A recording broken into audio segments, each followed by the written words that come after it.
નમસ્કાર ખેડૂત મિત્રો, હાલ તલના પાકની અંદર સ્ટીમરીડના ઉપયોગ કરવાથી શું ફાયદો થયો છે તે ખેડૂતને ત્યાં આપણે આવેલા છે. શું નામ તમારું? ભૂપતસિંહ રાઠોડ. ગામ તમારું? મોરાસા. હવે તમારા જે તલ દેખાય રહ્યા, બે કટકામાં અલગ અલગ તલ છે તમારે, એક આ છે અને એક આ છે. આ બંને એકી સાથે વાવેતર કરેલા છે?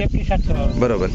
તો આ અત્યારે જબરદસ્ત ગ્રોથ જોરદાર દેખાઈ રહ્યો છે, જ્યારે આમાં ગ્રોથ એટલો બધો દેખાતો નથી. આમાં 10 દી પહેલા મેં ટીમડીને બાયો 99 મારેલું છે, આમાં નથી મારે. મતલબ અહીં આપણે જોઈ શકીએ છીએ કે આમાં તમે 10 દિવસ પહેલા સ્ટીમરીજ અને બાયો 99 ઉપયોગ કરેલો છે.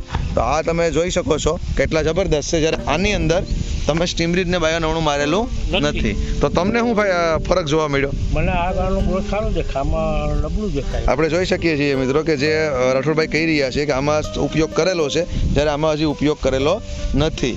તો આ એકદમ નાના નાના અને ઝીણા છે, જ્યારે અહીંયા તમે જોઈ શકો છો એકદમ એક જ વાવેતર, એક જ જમીન અને એક જ પાણી, એક જ વાયુનું પાણી. બરોબર છે, છતાં એટલો ફાયદો. તો ખેડૂતોને સ્ટીમરીજ ઉપયોગ કરવાથી આ મુજબ ફાયદો મળે છે. ઓકે.